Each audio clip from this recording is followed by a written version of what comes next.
اعوذ باللہ من الشیطان الرجیم بسم اللہ الرحمن الرحیم۔ رسول اللہ صلی اللہ علیہ وآلہ وسلم نے فرمایا، اگر مجھے اپنی امت کو حرج اور مشقت میں مبتلا کرنے کا خطرہ نہ ہوتا تو میں انہیں ہر نماز کے وقت مسواک کرنے کا حکم دیتا۔ محترم بھائیوں اور بہنوں، آج آپ کے سامنے نماز سے متعلق معلومات آپ کے سامنے پیش کرنے جا رہا ہوں۔ محترم بھائیوں، قضا نمازیں کیسے پڑھیں؟ یعنی اگر کسی کی بہت زیادہ نمازیں قضا ہو چکی ہیں، اب وہ ان نمازوں کو پڑھنا چاہتا ہے تو ان نمازوں کے پڑھنے کا آسان طریقہ کیا ہے؟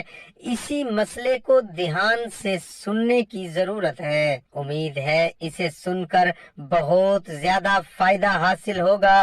تمام دوستوں سے گزارش ہے کہ ویڈیو کو مکمل دیکھیے گا۔ سب سے پہلے تو یہ جان لیجئے کہ جس نے کبھی بھی نماز نہ پڑھی ہو، اب اسے توفیق نصیب ہو رہی ہے، وہ ان قضا نمازوں کو پڑھنا چاہتا ہے تو جب سے وہ بالغ ہوا ہے اس وقت سے نمازوں کا حساب لگائے۔ سالوں کی نمازیں اس کی قضا ہیں، ان تمام نمازوں کو ادا کرنا چاہتا ہے، لیکن اسے تاریخ بلوغت یاد نہیں ہے، اسے معلوم نہیں ہے کہ کب وہ بالغ ہوا تھا۔ تو فقہائے کرام فرماتے ہیں کہ احتیاط اسی میں ہے کہ اگر عورت ہے تو پھر 9 سال سے، اور اگر مرد ہے تو پھر 12 سال سے بلوغت کا حساب لگائے، اور پھر اسی حساب سے جتنے سالوں کی قضا نمازیں اس کے اوپر ہیں ان تمام نمازوں کو ادا کرے۔ اور دوسری بات یہ بھی یاد رکھنے کے قابل ہے کہ قضا نماز ہر روز کی 20 رکعتیں ہوتی ہیں، یعنی قضا نمازوں میں سنتوں اور نوافل کی قضا نہیں ہوتی ہے، صرف فرضوں اور وتر ہی قضا کی جائے گی، یعنی فجر کے 2 فرض، ظہر کے 4 فرض، عصر کے 4 فرض، مغرب کے 3 فرض اور عشاء کے 4 فرض اور 3 وتر، ان کی قضا کی جائے گی۔ اس کے علاوہ باقی جو سنتے اور نوافل ہیں ان کی قضا نہیں کی جائے گی۔ اور قضا نماز کی نیت کیسے کرنی ہے؟ نیت کہتے ہیں دل کے پختہ ارادے کو، لیکن اگر زبان سے کہنا چاہیں تو پھر اس طرح سے بھی کہہ سکتے ہیں کہ میں نیت کرتا ہوں سب سے پہلے قضا ہونے والی فجر نماز کی واسطے اللہ تعالیٰ کے منہ خانہ کعبہ کی طرف اللہ اکبر، اور ایسے ہی ظہر کا کہیں گے سب سے پہلے قضا ہونے والی عصر نماز کی، سب سے پہلے قضا ہونے والی مغرب کی، سب سے پہلے قضا ہونے والی عشاء نماز کی، اور سب سے پہلے قضا ہونے والے وتروں کی۔ یعنی جب بھی نیت کریں گے اس وقت یہی کہیں گے کہ سب سے پہلے جو قضا ہونے والی ہے اس نماز کی نیت کرتا ہوں، اور اس لیے کہ جو نماز ہم ادا کر لیتے ہیں وہ ہمارے سر سے اٹھ جاتی ہے، اس سے ہم بری ذمہ ہو جاتے ہیں۔ اس کے بعد جو ہونے والی نمازیں ہوتی ہیں وہی ہماری سب سے پہلے قضا ہونے والی ہوتی ہیں، کیونکہ جو پہلی ہماری قضا تھی وہ ہم ادا کر چکے ہیں، اس سے بری ذمہ ہو چکے ہیں۔ اس کے بعد والی پھر ہماری سب سے پہلی قضا نماز کہلاتی ہے۔ اس طریقے سے ہم قضا نمازیں ادا کریں گے۔ تیسری بات یہ ہے کہ اگر کسی کی کثیر نمازیں قضا ہو چکی ہیں، اب اس بارے میں فقہائے کرام بیان کرتے ہیں کہ بہتر تو یہ ہے کہ جس طرح نماز پڑھی جاتی ہے اسی طرح مکمل نماز پڑھے، لیکن اگر کسی کی بہت زیادہ نمازیں قضا ہو چکی ہیں تو اس کے لیے تخفیف ہے۔ تخفیف کیا ہے؟ سب سے پہلے تخفیف تو یہ ہے کہ رکوع میں 3 مرتبہ تسبیح پڑھی جاتی ہے سبحان ربی العظیم، تو 3 مرتبہ کی جگہ 1 مرتبہ پڑھے، لیکن یہ بات ذہن میں رہے کہ جب وہ اچھے طریقے سے رکوع میں پہنچ جائے تو تب 1 مرتبہ تسبیح پڑھنا بھی کافی ہوگا، اور تسبیح مکمل ہو جانے کے بعد سمیع اللہ لمن حمیدہ کہہ کر کھڑا ہو جائے۔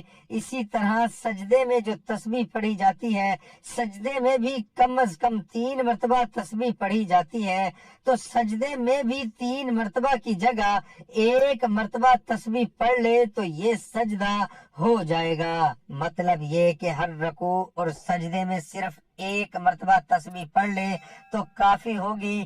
ایک تو تخفیف یہ ہوئی، دوسری تخفیف جس طرح 4 رکعت فرض نماز پڑھ رہا ہے، یعنی ظہر کے ہیں، عصر کے ہیں، یا عشاء کے ہیں، یا مغرب کے 3 فرض ہیں، ان میں یہ ہے کہ تیسری اور چوتھی رکعت میں سورۃ فاتحہ پڑھی جاتی ہے، لیکن اگر کسی کی بہت زیادہ نمازیں قضا ہو چکی ہیں تو اس میں یہ تخفیف ہے کہ سورۃ فاتحہ کی جگہ 3 مرتبہ سبحان اللہ پڑھ لے، یعنی سبحان اللہ سبحان اللہ سبحان اللہ یہ پڑھ کر رکوع میں چلا جائے۔ دوسری تخفیف یہ ہو گئی۔ تیسری تخفیف یہ ہے کہ قاعدہ اخیر میں، یعنی جب نماز ختم ہوتی ہے تو پڑھتے ہیں التحیات، مکمل کرنے کے بعد درود پاک پڑھا جاتا ہے، درود پاک کے بعد پڑھی جاتی ہے۔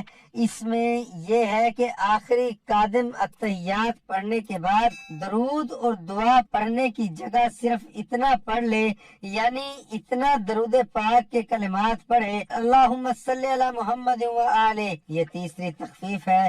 اس کے بعد پھر سلام پھیر لے، یعنی مکمل درود پاک اور دعا نہ پڑھنے کی اجازت ہے۔ یہ تخفیف اس شخص کے لیے جس کی کثیر تعداد میں نمازیں قضا ہوئی ہوں۔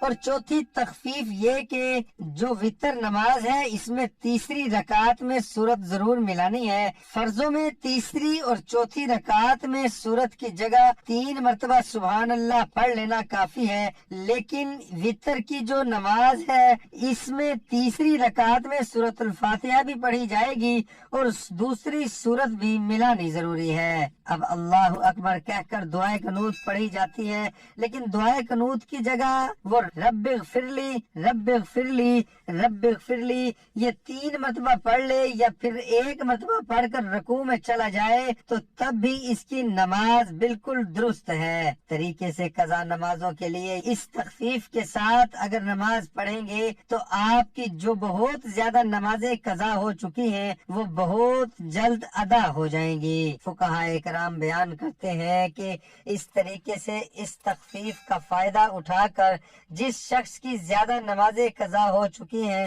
وہ اپنی نمازوں کو جلد ادا کر کے ان فرائض سے بری ذمہ ہو جائے۔ اور یاد رکھیے قضا نمازوں کے ساتھ ساتھ توبہ کرنا لازمی ہے، کیونکہ نمازیں جو قضا کی ہیں ان کا گناہ ہے، تو گناہ سے توبہ کرنا لازمی ہوتا ہے۔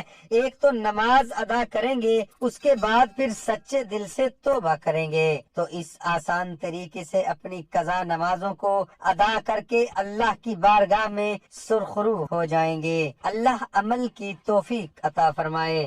محترم بھائیو، رسول اللہ صلی اللہ علیہ وآلہ وسلم نے فرمایا پاک مٹی مسلمان کو پاک کرنے والی ہے۔ پھر جب وہ 10 سال تک پانی نہ پائے، پھر جب وہ پانی پا لے تو اسے اپنی کھال یعنی جسم پر بہائے، یہی اس کے لیے بہتر ہے۔ محمود بن غلیان نے اپنی روایات میں یوں کہا ہے، پاک مٹی مسلمانوں کا وضو ہے۔ دعا ہے کہ اللہ تعالیٰ میرا سنانا، آپ کا سننا اپنی بارگاہ الہی میں قبول اور منظور فرمائے۔